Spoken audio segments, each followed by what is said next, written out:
सो मैंने बैकएंड में मूव करके CD बैकएंड किया और npm स्टार्ट कर दिया, ठीक है। तो मेरा बैकएंड का सर्वर चलने लग पड़ा।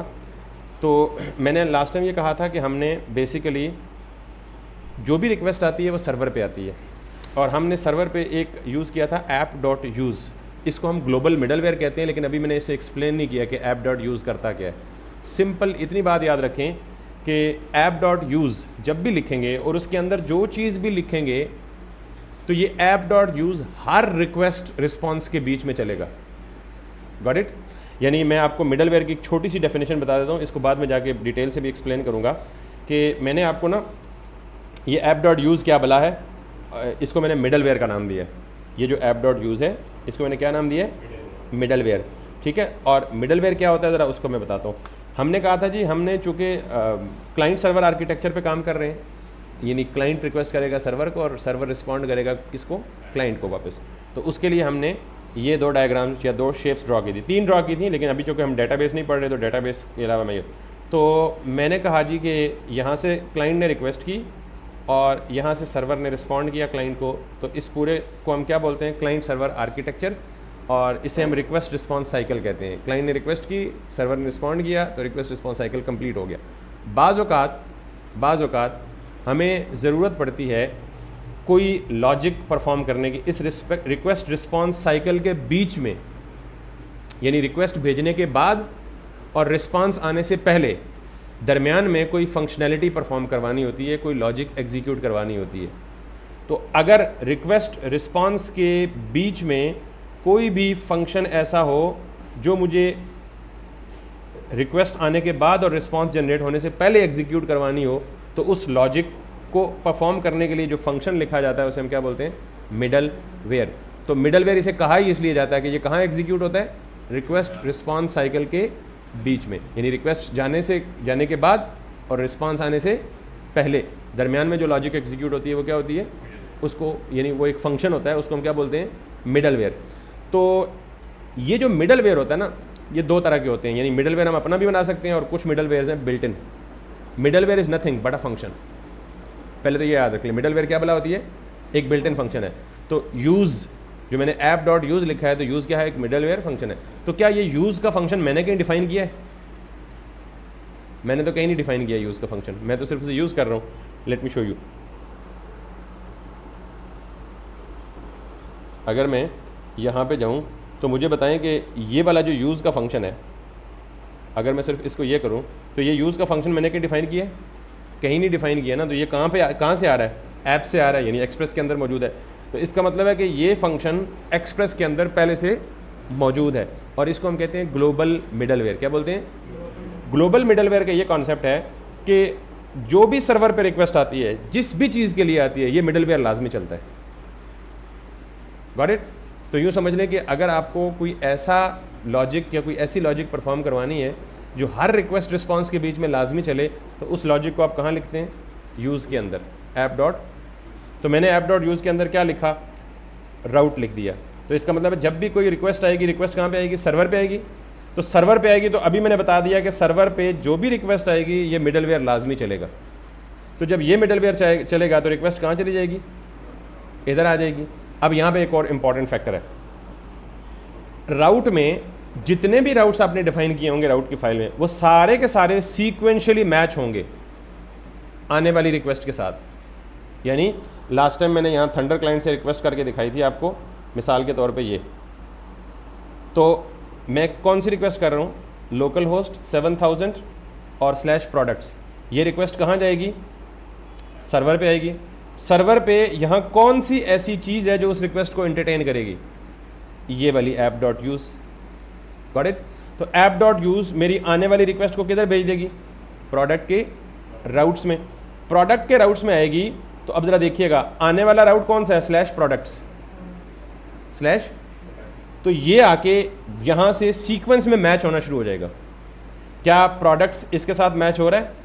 यस, मैच हो रहा है। तो ये वाला फंक्शन चलेगा, ये वाला फंक्शन चल के हमारी एग्जीक्यूशन क्या हो जाएगी? ख़त्म हो जाएगी। अच्छा, कैसे पता लगेगा कि ये फंक्शन चलने के बाद हमारी एग्जीक्यूशन ख़त्म हो जाएगी? आप इस फंक्शन के अंदर जाएं, इस फंक्शन के अंदर जाके ये चलेगा और यहाँ से क्या सेंड हो रहा है? रिस्पॉन्स। कोई भी रिक्वेस्ट कंप्लीट तब होती है जब उस रिक्वेस्ट को रिस्पांस वापस सेंड किया जाता है। अगर मैं यहाँ पे रिस्पांस सेंड ना करूँ, यहाँ पे सिर्फ कंसोल लॉग कर दूँ, तो रिक्वेस्ट हॉल्ट रहेगी, रुकी रहेगी। रिक्वेस्ट क्या रहेगी? रुकी रहेगी। क्यों? क्योंकि रिक्वेस्ट आई तो है, वापस रिस्पांस नहीं गया, तो रिक्वेस्ट रिस्पांस साइकिल कंप्लीट नहीं हुआ। तो आपने हमेशा ये बात मेक श्योर करनी है कि आपका रिक्वेस्ट रिस्पांस साइकिल कंप्लीट रहे। वो कैसे रहता है? वो तभी रहता है कि जब आप यहाँ से वापस क्या भेजते हैं? रिस्पांस भेजते हैं। ठीक है, खैर अब दोबारा सुने। मैंने रिक्वेस्ट की प्रोडक्ट्स में, ये रिक्वेस्ट गई सर्वर पे, सर्वर पे ग्लोबल मिडलवेयर चला यूज़, उसने आने वाली रिक्वेस्ट को कहाँ डाल दिया? प्रोडक्ट डॉट राउट पे। तो प्रोडक्ट डॉट राउट पे जब आया तो ये जो इनकमिंग रिक्वेस्ट जिस राउट से आई है वो हर राउट के साथ मैच होगी। तो यहाँ पे पहले के साथ मैच होगी, जब पहले के साथ मैच हुई तो ये वाला फंक्शन ट्रिगर होगा, कंट्रोल इधर आएगा, ये फंक्शन एग्जीक्यूट करने के बाद यहाँ से क्या मिलेगा? रिस्पॉन्स। काम ख़त्म, सर्वर और क्लाइंट का कनेक्शन ख़त्म। अब दूसरी चीज़, मिसाल के तौर पे मैं यहाँ पे स्लैश प्रोडक्ट के बजाय क्या दूँ? स्लैश यूज़र्स दूँ। Got it? अब मैं सेंड करूँ तो एंड पॉइंट क्या है? Slash users. रिक्वेस्ट कहाँ पे आएगी? सर्वर पे आएगी। सर्वर से कहाँ जाएगी? राउट में चली जाएगी। राउट में आके पहले राउट से मैच होगा। आने वाला राउट क्या है? Slash users. क्या इससे मैच होगा? नहीं, इससे मैच नहीं होगा तो ये लाइन स्किप हो जाएगी। कंट्रोल किधर जाएगा? अगले राउट को मैच करेगा। स्लैश प्रोडक्ट, आने वाला राउट स्लैश यूज़र्स है, क्या इससे मैच होगा? नहीं होगा, ये भी स्किप हो जाएगा, अगले पे आएगा। क्या यूज़र्स इससे मैच हो रहा है? नहीं हो रहा, स्किप हो के अगले पे चला जाएगा। क्या इससे मैच हो रहा है? नहीं हो रहा, स्किप हो के आगे चला जाएगा। आगे कुछ है ही नहीं तो कहाँ जाएगा? आगे कुछ भी नहीं है तो कहाँ जाएगा? जहाँ से कॉल हुआ था। कॉल कहाँ से हुआ था? यहाँ से हुआ था। जहाँ पे वापस आके अगली लाइन एग्जीक्यूट करने की कोशिश करेगा। आगे और कुछ भी नहीं है। Got it? या ये है, ये तो पहले ही चल रहा है ना एसिंक्रोनस है, तो आगे कुछ भी नहीं है, तो यहाँ पे हमारा क्या हो जाएगा? कहानी ख़त्म। तो इसका मतलब है कि ये जो यूज़र है, ये एंड पॉइंट तो मैंने बैकएंड पे डिफाइन ही नहीं किया, लेकिन डिफाइन ना करने के बावजूद जो उसके पास अवेलेबल राउट्स हैं वो सारे चेक होंगे। अगर कोई नहीं मिलेगा तो ये मुझे या एरर दे देगा, यार ये राउट है ही नहीं। मिसाल देखिएगा क्या कह रहा है? Can not gate users. इसने वैसे ही नहीं कह दिया कैन नॉट गेट यूज़र्स। ये सर्वर पे गया, इधर आया, प्रोडक्ट राउट्स पे गया, उसने सारे मैच किए। अब मिसाल के तौर पे मैं यहाँ पे लिख देता हूँ यूज़र्स। अब मैच होगा ना, तो जो ही यूज़र्स मैच होगा तो ये क्या एग्जीक्यूट करने की कोशिश करेगा? ये वाला फंक्शन एग्जीक्यूट करने की कोशिश करेगा। ठीक है, तो खैर मैं अभी ये नहीं कर रहा, लेकिन जब यूज़र्स के बनाऊंगा तब आपको बताऊंगा। लेकिन मैंने आपको फ्लो बताया, अभी तक पढ़ाया कुछ नहीं है, सिर्फ जो लास्ट टाइम करवाया था उसी का फ्लो बताया कि whenever you make a request, the request is received by the server, the route file, जो हमारे केस में app.js है। इस रूट फाइल में मैंने राउट माउंटिंग की हुई है। राउट माउंटिंग का मतलब ये है कि राउट सारे अलग फाइल में डिफाइन करके उनको सर्वर पे आके जाके ग्लोबल मिडलवेयर के अंदर पास कर दिए। तो जब भी कोई रिक्वेस्ट आएगी, सर्वर इस लाइन के ज़रिए उस रिक्वेस्ट को राउट पे डाल देगा। जब राउट पे डालेगा तो 1 बाय 1 सारे राउट मैच होंगे। अगर कोई राउट मैच हो गया तो उसके अगेंस्ट फंक्शनैलिटी है वो एग्जीक्यूट हो जाएगी। अगर कोई राउट मैच नहीं हुआ तो ये वापस आगे क्या कहेगा? यार मैंने सारे राउट चेक किए, आपका आने वाला राउट मेरे अंदर किसी राउट से मैच नहीं कर रहा, लिहाजा sorry I can not offer you something that you want from me. ये फ्लो क्लियर है? अब आज के बाद हम इसी फ्लो को एग्जैक्टली एज इट इज़ लेके चलेंगे। Now let's talk about that. अब लास्ट टाइम मैंने 3-4 तरह की रिक्वेस्ट आपको बताई थी। या तो हमारे पास क्या होगी? गेट रिक्वेस्ट, या हमारे पास पोस्ट रिक्वेस्ट होगी, या पुट होगी, या तो यहाँ पे हमने पोस्ट रिक्वेस्ट कोई भी नहीं बनाई हुई। ठीक है, तो मैं यहाँ पे एक रिक्वेस्ट बना लेता हूँ और इसको कह देता हूँ जी कि this is going to be post, this is going to be slash products slash add, यानी ऐड न्यू प्रोडक्ट। ठीक है, और यहाँ पे मैं सिंपली फंक्शन बोल देता हूँ क्रिएट न्यू प्रोडक्ट। ये फंक्शन चूँकि अभी डिफ़ाइन नहीं किया मैंने, तो जाहिर है ये डिफ़ाइन करूँगा फिर इंपोर्ट करूँगा तभी यूज़ कर पाऊँगा। तो मैं इसे यहाँ पे लिख देता हूँ, पहले इंपोर्ट कर लेता हूँ और फिर जाके प्रोडक्ट के अंदर एक नया फंक्शन बना के उसे क्या कर देता हूँ? क्रिएट प्रोडक्ट, और इसे क्या कह देता हूँ? Create product end point called. Clear? 1 2 3 4 5, ये 5 एंड पॉइंट्स हर रिसोर्स के लिए आपको क्रिएट करने पड़ेंगे। प्रोडक्ट हो चाहे वो आपका यूज़र हो, चाहे वो ऑर्डर हो, चाहे कुछ भी हो। तो यहाँ तक मैंने अभी तक नया कुछ भी नहीं किया। यहाँ तक कोई सवाल है तो आप पूछ लें, नहीं सवाल है तो फिर रोल योर स्लीव्स अगले टॉपिक के लिए, ठीक है। अब बाज़ औक़ात ऐसा होता है कि यहाँ से मैं रिक्वेस्ट कर रहा हूँ ना, तो यहाँ से मैं गेट रिक्वेस्ट करता हूँ। जब भी आप गेट रिक्वेस्ट करते हैं तो नॉर्मली गेट रिक्वेस्ट का मतलब क्या है कि आप सर्वर से डेटा ले रहे हैं। पोस्ट रिक्वेस्ट करते हैं तो इसका मतलब है सर्वर पर डेटा भेज रहे हैं। पुट रिक्वेस्ट करते हैं तो सर्वर पे अपडेट कर रहे हैं, और डिलीट रिक्वेस्ट करते हैं तो सर्वर से डेटा डिलीट कर रहे हैं, ठीक है। Now let me tell you कि हम कोई भी डेटा सर्वर पर कैसे भेज सकते हैं। सर्वर पे डेटा भेजने के लिए कौन सी रिक्वेस्ट होती है? Post request. सर्वर पे डेटा अपडेट करने के लिए कौन सी रिक्वेस्ट होती है? अच्छा, सर्वर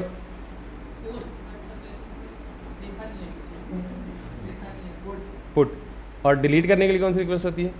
डिलीट ही। चार ही तो रिक्वेस्ट है भाई। सर्वर पे डाटा भेजना है तो पोस्ट, डाटा लाना है तो गेट, डाटा अपडेट करना है तो पुट, डाटा डिलीट करना है तो डिलीट, ठीक है। नाउ डाटा सेंड कैसे करेंगे, पहले ज़रा मैं पहली रिक्वेस्ट पे एंटरटेन करके दिखाता हूँ आपको। लेट सपोज मेरा ये एक एंड पॉइंट है /products/new, ये मैंने अभी एंड पॉइंट बनाया है, ठीक है। यहाँ पे जाएंगे आप, राउट्स में जाएंगे तो क्या लिखा हुआ है? /product/add, न्यू नहीं add, sorry this my bad. अब जब मैं ऐड पे रिक्वेस्ट भेजता हूँ तो ऐड का मतलब क्या है? मैं कोई नया प्रोडक्ट ऐड करना चाह रहा हूँ या नए प्रोडक्ट का डेटा सर्वर पे भेजना चाह रहा हूँ, तो भेजने के लिए रिक्वेस्ट गेट, ठीक है। पुट तो पोस्ट, तो मैं यहाँ पे करूँगा पोस्ट। अब जब भी मैं यहाँ पोस्ट करूँगा तो उसके बाद नीचे आए तो रिक्वेस्ट की बॉडी में आपको कोई डेटा भेजना पड़ेगा। याद रखिएगा, सर्वर पे डेटा भेजने के 3 या 4 तरीके हैं। लास्ट टाइम हमने क्या पढ़ा था कि हमने सिर्फ सर्वर पे रिक्वेस्ट की और सर्वर ने वापस हमें डेटा भेजा, कोई स्ट्रिंग मैसेज भेजा। Got it? अब हम क्या करने लगे हैं? अब हम उल्टा काम करने लगे हैं कि क्लाइंट से डेटा किसको भेजने लगे हैं? सर्वर को भेजने लगे हैं। तो याद रखिएगा कि जब भी आप सर्वर को कोई भी रिक्वेस्ट भेजते हैं तो वो रिक्वेस्ट कौन सी होती है? HTTP रिक्वेस्ट होती है। लास्ट टाइम बताया था आपको। HTTP रिक्वेस्ट की कितनी टाइप्स होती हैं? 4, गेट, पुट, पोस्ट और डिलीट। अब मैं यहाँ पे जाके यहाँ से एक रिक्वेस्ट भेजता हूँ सर्वर को, और इस रिक्वेस्ट में साथ में कोई डेटा भी भेजता हूँ। यानी ये कौन सी रिक्वेस्ट भेज रहा हूँ? फॉर एग्जांपल पोस्ट रिक्वेस्ट भेज रहा हूँ। जब पोस्ट रिक्वेस्ट भेज रहा हूँ तो मैं साथ क्या भेजना है? मुझे डेटा भी भेजना है। ये डेटा किस शक्ल में भेजना है, इसको जानने के लिए आपको HTTP रिक्वेस्ट को समझना पड़ेगा कि HTTP रिक्वेस्ट की एनाटॉमी क्या है, उसके अंदर क्या क्या मौजूद होता है। तो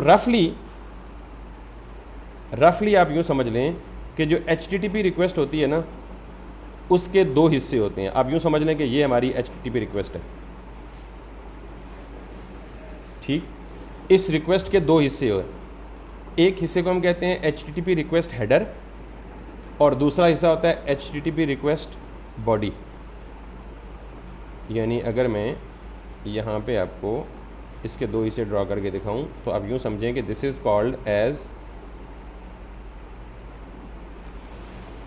रिक्वेस्ट हेडर और this is called as request body.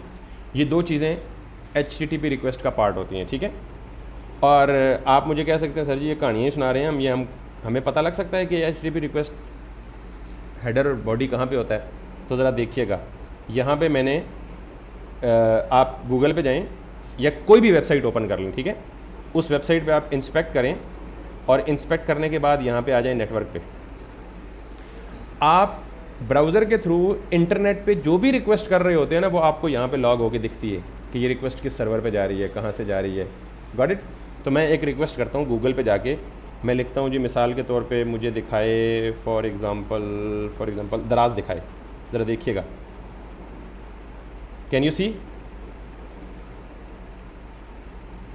ये इतनी रिक्वेस्ट्स गई हैं। अब मैं इनमें से कोई एक रिक्वेस्ट देता हूँ, ये पहली वाली, ये दराज मैंने सर्च किया था ना, इस पर मैं क्लिक करता हूँ तो ये जो रिक्वेस्ट सर्वर पे गई है, इस सारी रिक्वेस्ट की ये डिटेल मुझे नज़र आ रही है राइट साइड पे।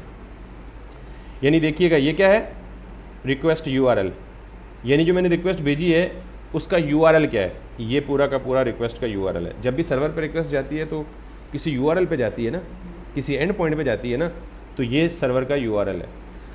जब भी कोई रिक्वेस्ट रिस्पॉन्स लेके आती है तो वो यानी हर रिस्पॉन्स का एक स्टेटस कोड होता है।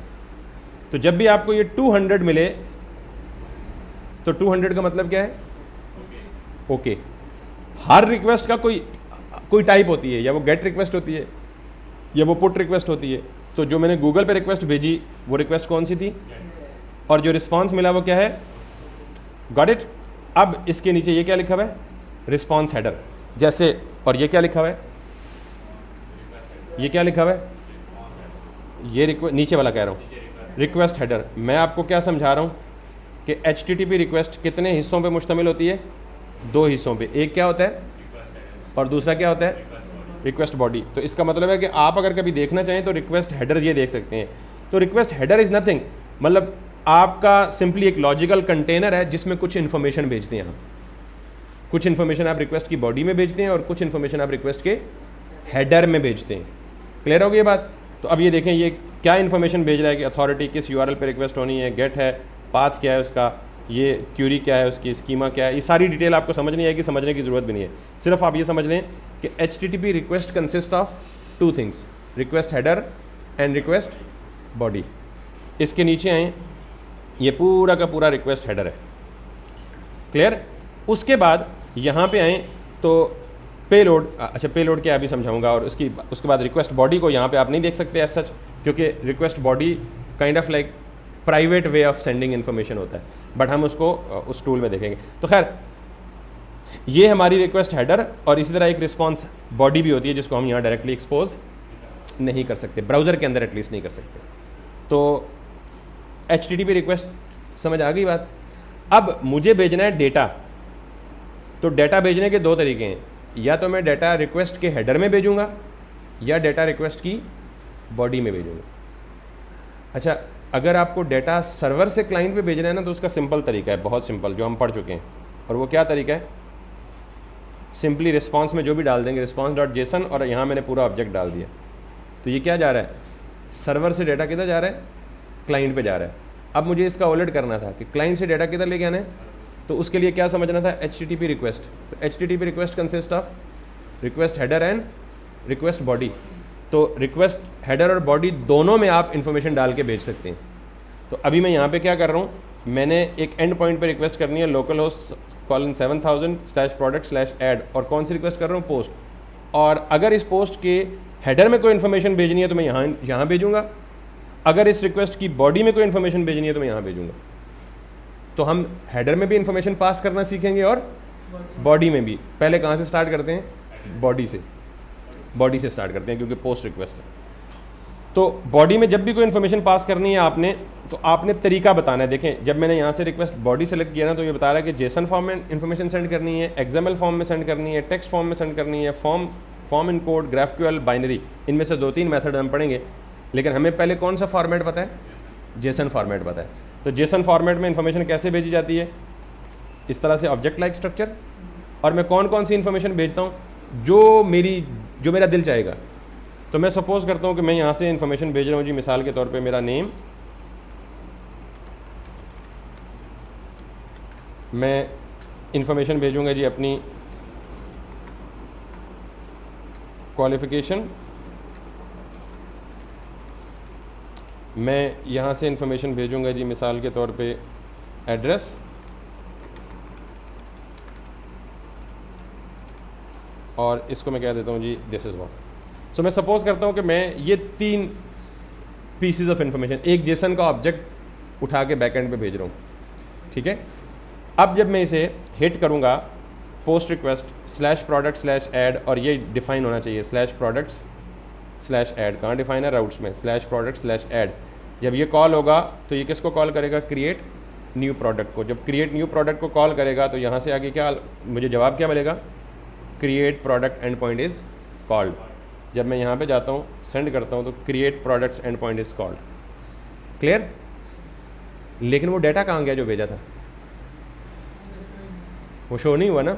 तो इसका मतलब है कि मैंने इस एंड पॉइंट को कॉल किया, साथ बॉडी में डेटा भेजा, सर्वर पे आया और बिल्कुल राइट फंक्शन टारगेट हो रहा है जिसको मैं टारगेट करना चाह रहा था। लेकिन अब मैं ये चाहता हूँ कि जो डेटा रिक्वेस्ट में आया वो मुझे यहाँ दिखा दे।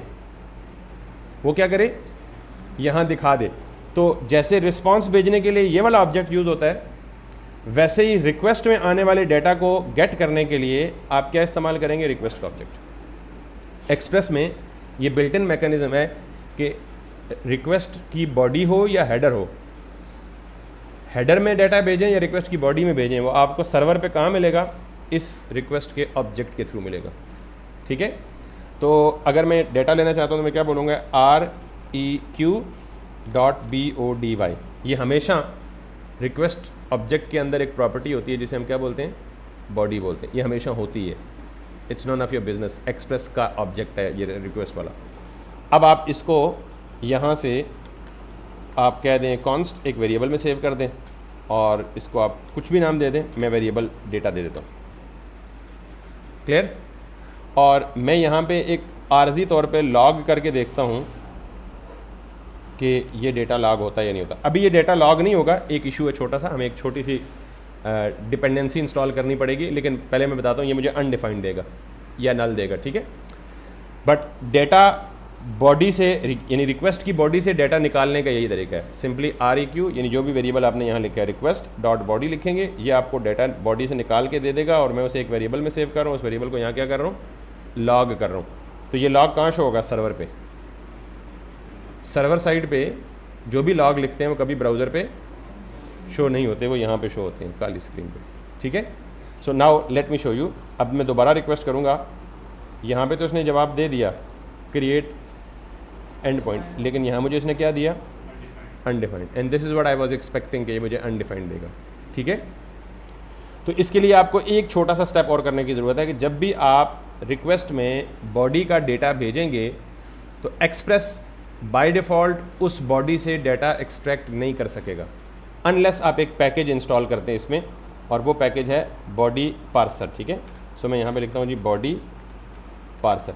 यानी ये डेटा आ रहा है, लेकिन ये डेटा मेरा एक्सप्रेस का सर्वर उस डेटा को पार्स नहीं कर पा रहा। पार्सिंग का मतलब कन्वर्जन होता है, सूटेबल फॉर्म में कन्वर्ट नहीं कर पा रहा रिक्वेस्ट के डेटा को। तो मैं उसके लिए यहाँ पे लिखूँगा npm i बॉडी पार्सर। ये आप लाजमन इंस्टॉल करना है इसके बगैर एक्सप्रेस से।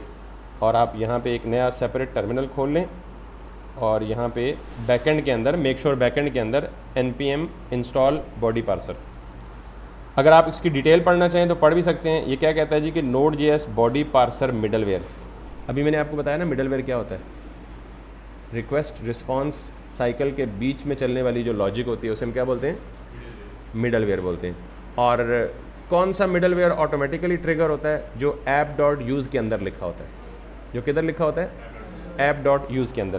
तो अब ये करता है कि parse incoming request bodies in a middleware before your handler available under the request dot body property. इसका मतलब है कि ये जो बॉडी पार्सर है इसका ताल्लुक किसके साथ है, रिक्वेस्ट डॉट बॉडी के साथ है, कि उसके अंदर आने वाली इन्फॉर्मेशन को ये पार्स करेगा।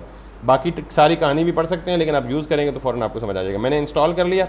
इंस्टॉल करने के बाद यहाँ पे आएँ और सर्वर के अंदर अपनी रूट फाइल के अंदर यहाँ पे करें import body parser from body parser.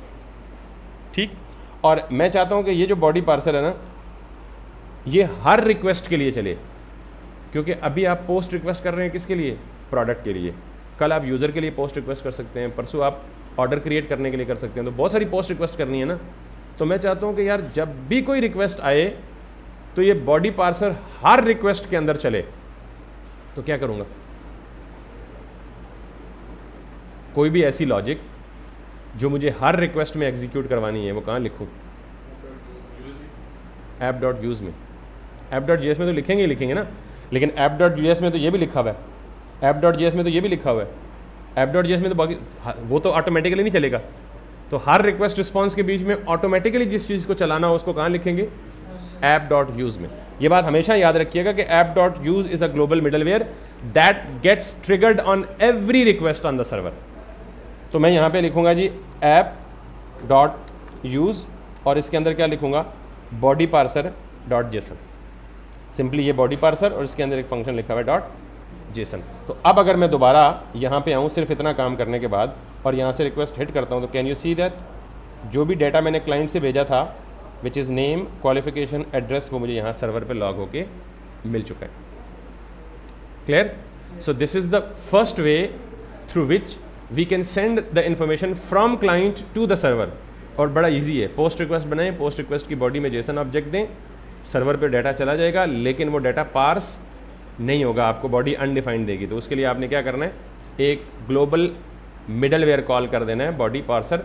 और मिडलवेयर का मतलब क्या है, any logic that you put inside the app dot use will get triggered on every request that is going to the server.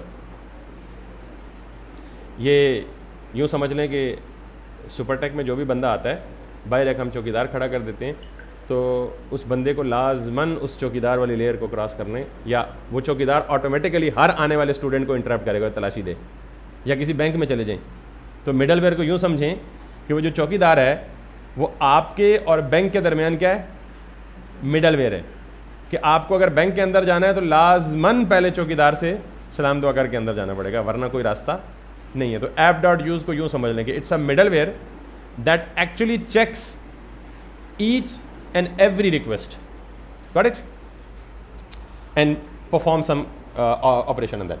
अब मेरे पास सर्वर पे डाटा आ गया है और वो किधर पड़ा हुआ है डाटा, मुझे इसे कंसोल पे शो नहीं कराना। मैं सपोज करता हूँ फिलहाल कि मैं ये डाटा कहता हूँ यार ये डाटा दोबारा किधर ले जाओ, क्लाइंट पे ले जाओ। तो मैं यहाँ यूँ कर सकता हूँ, ज़ाहिर है एक ऑब्जेक्ट में मल्टीपल प्रॉपर्टीज़ पास कर सकता हूँ ना। तो मैं चाहता हूँ यार ये मैसेज तो दो ही दो, साथ में क्या दे दो, डेटा भी दे दो। यानी अब मैंने इस ऑब्जेक्ट में बजाय एक चीज़ पास करने के कितनी चीज़ें पास कर दी हैं, दो।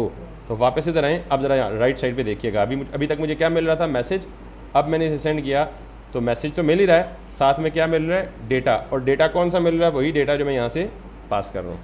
सो नाउ अब आपने दो चीज़ें पढ़ ली हैं, सर्वर रिस्पॉन्स कैसे भेजेगा और क्लाइंट से डेटा सर्वर को कैसे भेजेंगे। यानी अब डेटा की एक्सचेंज टू वे पढ़ ली है, सर्वर से क्लाइंट को डेटा भेजना हो या क्लाइंट से सर्वर को भेजना हो, दोनों तरीके आपको पता चल गए।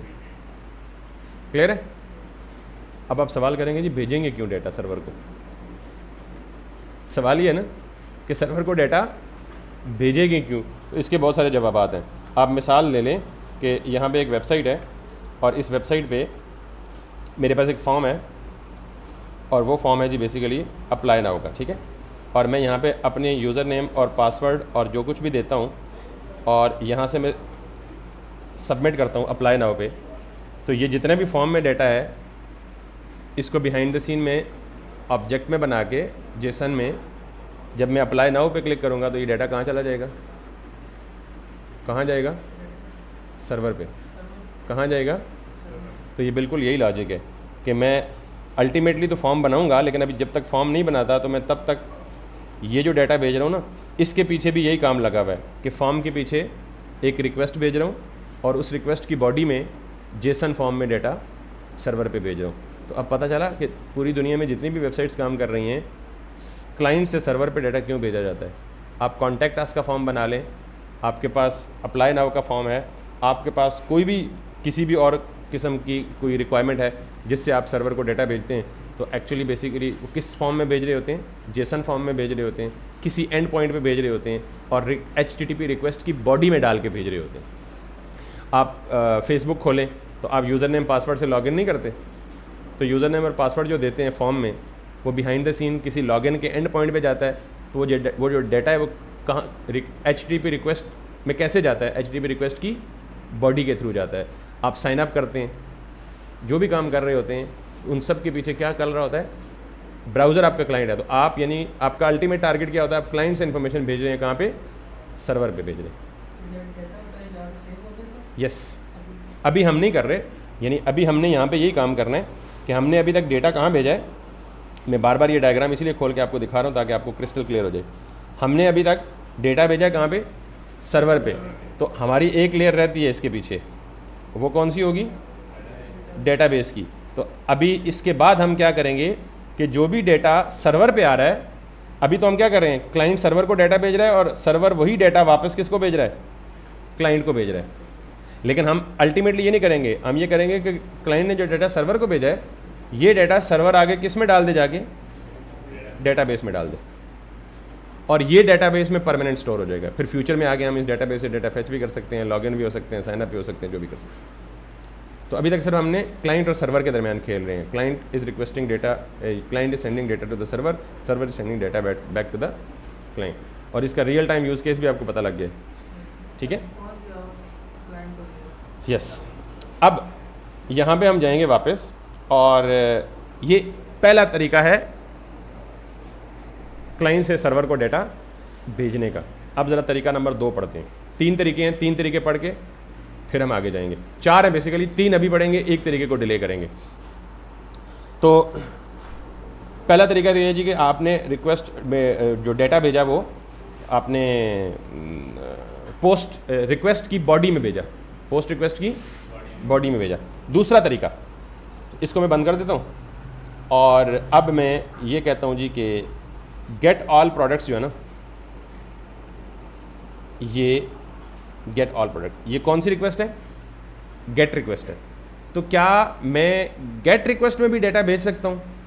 अगर भेज सकता हूँ तो क्या बॉडी में, या कैसे, क्या तरीका है, इसको ज़रा समझते हैं। मैं दोबारा थंडर क्लाइंट ओपन करता हूँ और अब नई रिक्वेस्ट ओपन करता हूँ, ठीक है, पुरानी नहीं। सो मैं यहाँ से ये कॉपी कर लेता हूँ ताकि मुझे दोबारा टाइप ना करना पड़े। न्यू रिक्वेस्ट बनाता हूँ, और इस न्यू रिक्वेस्ट में मैं ये करता हूँ, और मैं करता हूँ जी स्लैश प्रोडक्ट्स। अब जो मेरा बैकएंड पे स्लैश प्रोडक्ट्स का राउट डिफाइन है, वो कौन सी रिक्वेस्ट को एंटरटेन करेगा, गेट रिक्वेस्ट को। तो मुझे यहाँ से कौन सी रिक्वेस्ट भेजनी है, गेट रिक्वेस्ट। अब ज़रा डाल के भेजें तो आपको क्या दे रहा है, products and point called successfully, यानी ये यहाँ पे आया, गेट ऑल प्रोडक्ट कॉल हुआ, और उसने मुझे यहाँ से रिस्पॉन्स दिया, products and point called. Clear? तो अब मैं इस गेट रिक्वेस्ट में डेटा भेजूंगा। तो याद रखिएगा, अगर मैं इस गेट रिक्वेस्ट की बॉडी में कोई डेटा भेजूंगा तो ये सर्वर पे नहीं जाएगा, या at least we are not suppose to send the data in request body. जब रिक्वेस्ट टाइप गेट हो तो हम डेटा बॉडी में नहीं भेज सकते। अगर रिक्वेस्ट टाइप पोस्ट हो तो पोस्ट के केस में हम डेटा बॉडी में भेज सकते हैं। तो फिर सवाल ये है कि जब गेट रिक्वेस्ट के केस में हम डेटा बॉडी में नहीं भेजेंगे तो कहाँ भेजेंगे? The answer is query. The answer is query, और इस क्यूरी को बोलते हैं क्यूरी स्ट्रिंग। क्या बोलते हैं? Let's come back to the Google, और मैंने यहाँ पे गूगल पे आया, और ज़रा ऊपर गौर से देखिएगा, यहाँ यूआरएल पे टॉप पे इस क्यूरी को समझना है कि ये क्यूरी क्या है। मैंने यहाँ पे लिखा जी, मिसाल के तौर पे any of my interest, like टीमो लिखा मैंने, या टाइमो लिखा, या जो भी है, टेम्यो लिखा, जो भी है। टॉप पे ना एक यूआरएल बनी है, लेकिन उस यूआरएल में एक बड़ा ख़ास इंटरेस्टिंग किस्म का पैटर्न बना है, और वही हमारा मुद्दा है जो हम पढ़ रहे हैं। ये लिखा हुआ है जी google.com। मैं ना यहाँ से लेके यहाँ तक कॉपी कर लेता हूँ रेंडमली, एनी रेंडम थिंग। मिसाल के तौर पे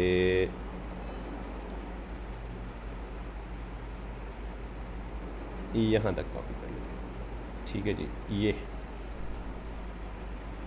थोड़ा सा मुझे आप ध्यान देंगे तो इसलिए मुझे अच्छा लगेगा, क्योंकि ये बड़ा बारीक टॉपिक है और बाद में आप बार बार सवाल ना पूछें, तो please give me the time for that. मैं अपनी पूरी कोशिश कर रहा हूँ कि मैं बड़े फ्रेश दिमाग के साथ बड़े अच्छे से एक्सप्लेन करने की कोशिश करूँ। यहाँ से लेके यहाँ तक क्या है?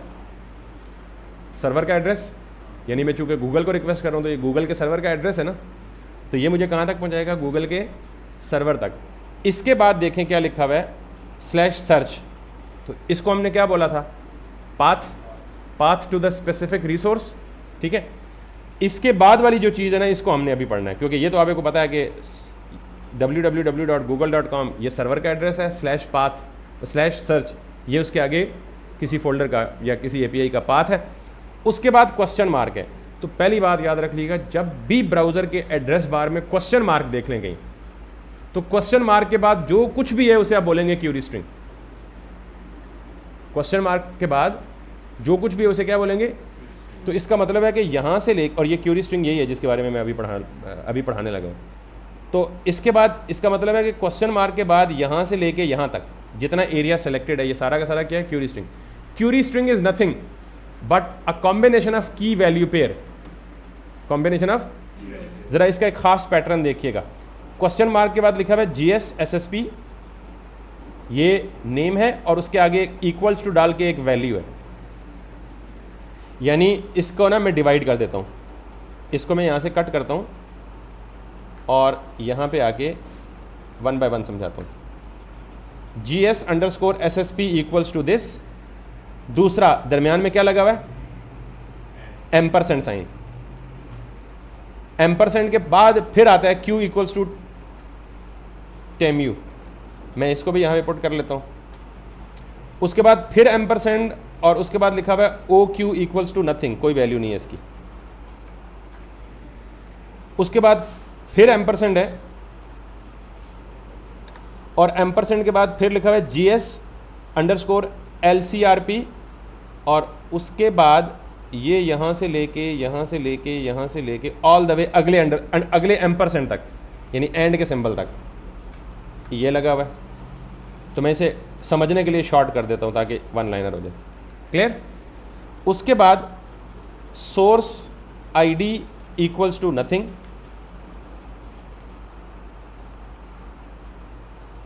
और उसके source ID equals to Chrome है,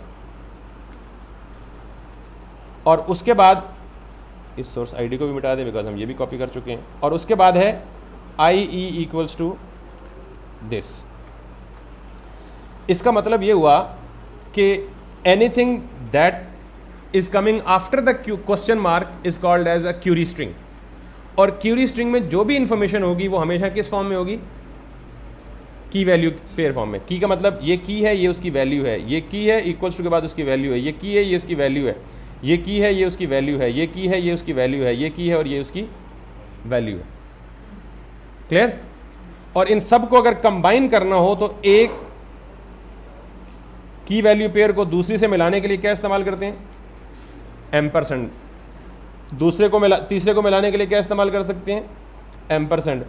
चौथे को मिलाने के लिए क्या इस्तेमाल कर सकते हैं, अगेन एम्परसेंड, एंड वगैरह वगैरह, क्लियर है जी। तो सिर्फ इतनी बात बता दें कि क्यूरी स्ट्रिंग क्या होती है। क्यूरी स्ट्रिंग हमेशा URL में अपीयर होती है, और URL में जहाँ क्वेश्चन मार्क होता है वो इस बात की निशानी होती है कि क्वेश्चन मार्क के बाद सारा कुछ क्या है, क्यूरी स्ट्रिंग है। क्यूरी स्ट्रिंग किस फॉर्म में आती है, की वैल्यू पेयर की फॉर्म में होती है, यानी कोई की होगी और उसके आगे कोई वैल्यू होगी, उस फॉर्म में होगी। और अगर एक से ज़्यादा की वैल्यू पेयर है तो आपस में किससे कंबाइन होंगे, एम्परसेंड साइन के सिंबल के साथ कंबाइन होंगे। बस इतनी बात याद आ गई, समझ आ गई है, ये क्यूरी स्ट्रिंग है। अभी तक ये नहीं बताया कि क्यूरी स्ट्रिंग करती क्या है, क्यों करती है, कैसे करती है, सिर्फ ये बताया कि क्यूरी स्ट्रिंग होती क्या भला है, ठीक है। अब ज़रा कोई भी शायद ही ऐसी वेबसाइट होगी जो क्यूरी स्ट्रिंग यूज़ नहीं कर रही होगी। ज़रा मैं यहाँ पे जाता हूँ दराज पे, गूगल ने तो आपको बता दिया ना कि गूगल तो क्यूरी स्ट्रिंग यूज़ करता ही करता है। यहाँ से दराज पे चले जाएँ और यहाँ पे चले जाएँ, can you see this, can you find a question mark in the browser URL, yes I can see the question mark. Anything after the question mark should be in the key value pair. देखें SCM equals to ये value, फिर ampersand आ रहा है, फिर PVID equals to this value, फिर ampersand सारा आ रहा है, फिर search equals to this value, फिर एम्परसेंड साइन आ रहा है।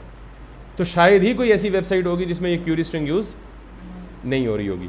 तो अब ज़रा पर्पस जाने क्या है, क्यूरी स्ट्रिंग होती क्या है, उसकी शक्ल आपने देख ली है, अब ज़रा पर्पस जानिए क्या है। मैं अगर अपनी वेबसाइट पे दिखाऊं कि मैंने कहीं क्यूरी स्ट्रिंग अप्लाई की हुई है या नहीं की हुई, सो लेट्स डू दिस। नहीं, मैंने क्यूरी स्ट्रिंग नहीं अप्लाई की हुई, ठीक है। मैंने क्यूरी स्ट्रिंग क्यों अप्लाई नहीं की हुई, इसके बाद तीसरा तरीका बताऊंगा, मैंने वो रखा, मैंने वो यूज़ किया हुआ।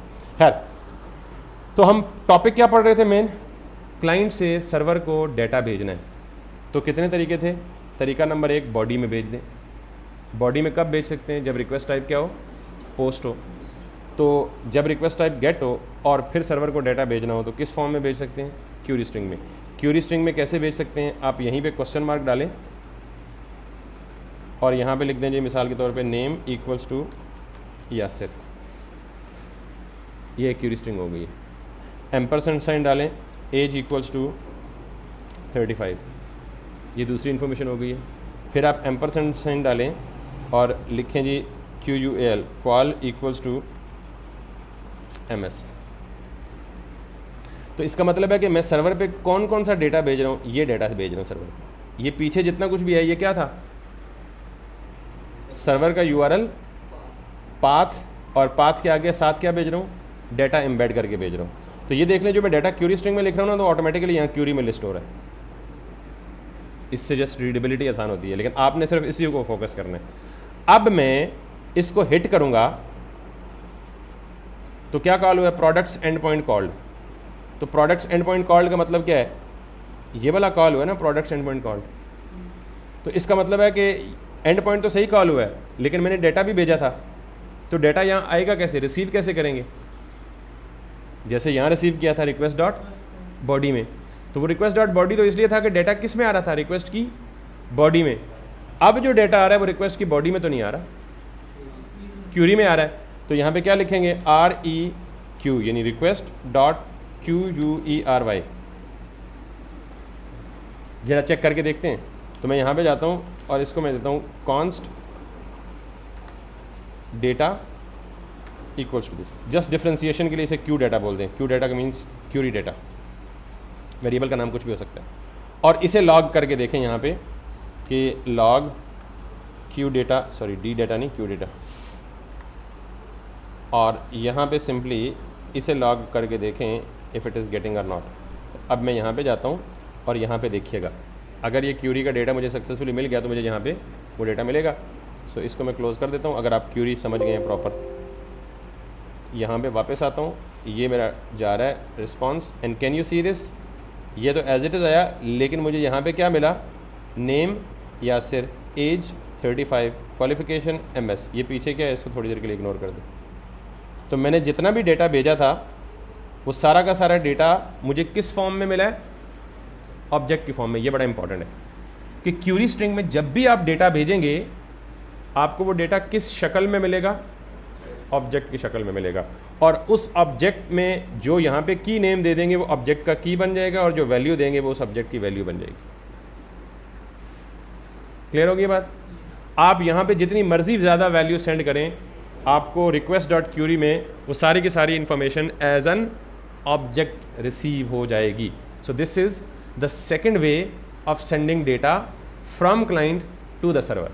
तो जब हम ये गूगल को भी कोई चीज़ सर्च कर रहे होते हैं ना, तो एक्चुअली हम क्या सेंड कर रहे होते हैं, गूगल को, गूगल के सर्वर को कोई डेटा सेंड कर रहे होते हैं। तो गूगल क्या करता है, गूगल का सर्वर हमारी क्यूरी से हमारा डाटा एक्सट्रैक्ट करता है, उसको समझता है और फिर उसके मुताबिक डाटा निकाल के देता है हमें। तो ये जो तरीका मैंने बताया आपको, this is the second way of sending the data to the server.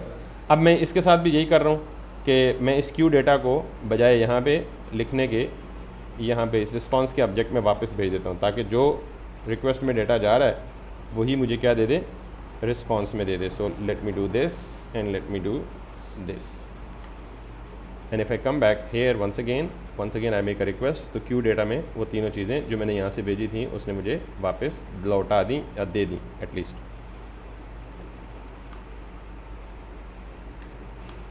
Clear हो गया जी, sending data from client to the server. तीसरा और आखिरी तरीका जो अभी के लिए हमने पढ़ना है कि हमने जो डेटा भेजना है वो कैसे भेजना है। सो लेट्स सी, मैं इसको भी सेव कर देता हूँ रिक्वेस्ट को और नई रिक्वेस्ट बनाता हूँ, और उसके लिए मैं एंड पॉइंट ये वाला कॉल करूँगा, गेट प्रोडक्ट बाय आईडी।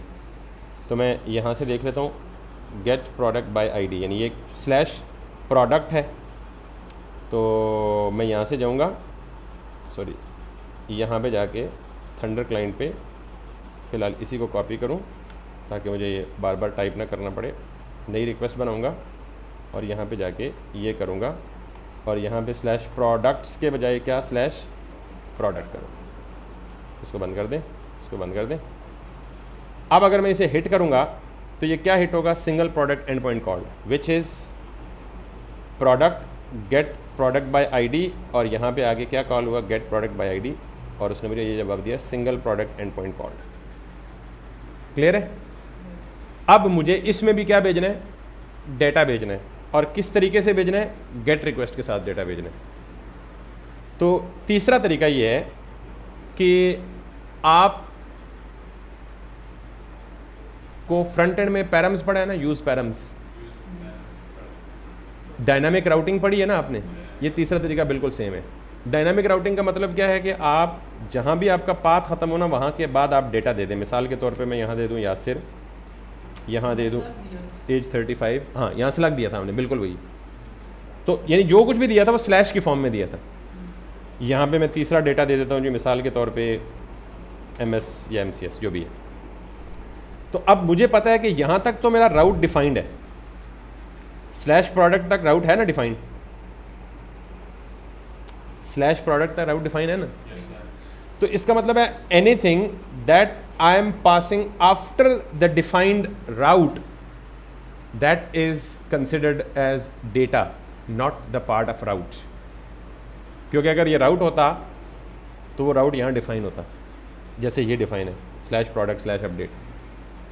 तो ये जो तरीका है ना, ये डेटा भेजने का तरीका सर्वर पे, लेकिन जब आप क्लाइंट से डेटा URL पैरम्स में भेजेंगे, इन्हें क्या बोलते हैं URL, इससे पिछले तरीके को क्या बोला है, क्यूरी पैरामीटर्स या क्यूरी स्ट्रिंग। पहला तरीका कौन सा है, sending data in the post body, post request body. दूसरा तरीका था क्या था, sending data using query string या क्यूरी पैरामीटर्स। तीसरा तरीका को बोलते हैं सेंडिंग डेटा यूजिंग पैरम्स या पैरामीटर्स। जब आप क्लाइंट से इस तरह डेटा भेजेंगे तो कितने डेटा आइटम्स भेज रहे हैं, 3, नेम एज और क्वालिफिकेशन।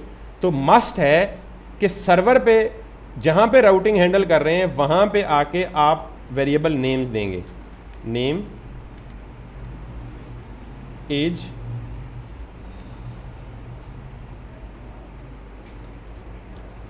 मुझे बताएं, जब आपने फ्रंट एंड पे डायनामिक राउटिंग की थी तो यही पढ़ा था ना आपने। तो जब आप राउट में कॉलन लिख दें तो इसका क्या मतलब है, ये एक वेरिएबल के तौर पे ट्रीट हो रहा है। नेम क्या है, एक वेरिएबल के तौर पे ट्रीट हो रहा है। तो जब मैं हिट करूँगा रिक्वेस्ट को तो जो पहली वैल्यू यहाँ से भेजूँगा वो किस वेरिएबल में जाके सेव होगी, नेम में। जो दूसरी वैल्यू भेजूँगा वो किस वेरिएबल में स्टोर होगी, और जो तीसरी वैल्यू भेजूँगा वो किस वेरिएबल में स्टोर होगी, कॉल के वेरिएबल में, पैरम्स में। पैरम्स ये बॉडी में भी नहीं, क्यूरी में भी, तीनों डिफरेंट तरीके हैं। क्यूरी तब जाती है जब क्वेश्चन मार्क लिखते हैं, जब क्वेश्चन मार्क नहीं लिखते सिर्फ स्लैश स्लैश करके जाते हैं तो वो किस में जाती है, पैरम्स में।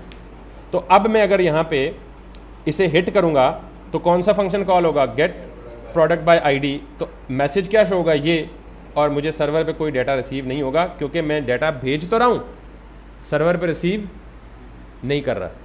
तो जाहिर है जैसे ऊपर दोनों तरीक़ों से किया था, यहाँ पे मुझे कोई तरीका लगाना पड़ेगा ना। जैसे यहाँ पे डाटा रिसीव हुआ तो किससे हुआ था, रिक्वेस्ट डॉट बॉडी। यहाँ रिसीव हुआ तो किसके साथ हुआ, तो यहाँ पे क्या होना चाहिए, पैरम्स या parameters. Nice, very self explanatory, ठीक है। तो यहाँ पे मैं कॉन्स्ट पी डेटा का मतलब वेरिएबल नाम दिया, पैरामीटर डेटा, ठीक है। तो क्या बोलूँगा, रिक्वेस्ट डॉट PARAMS पैरम्स।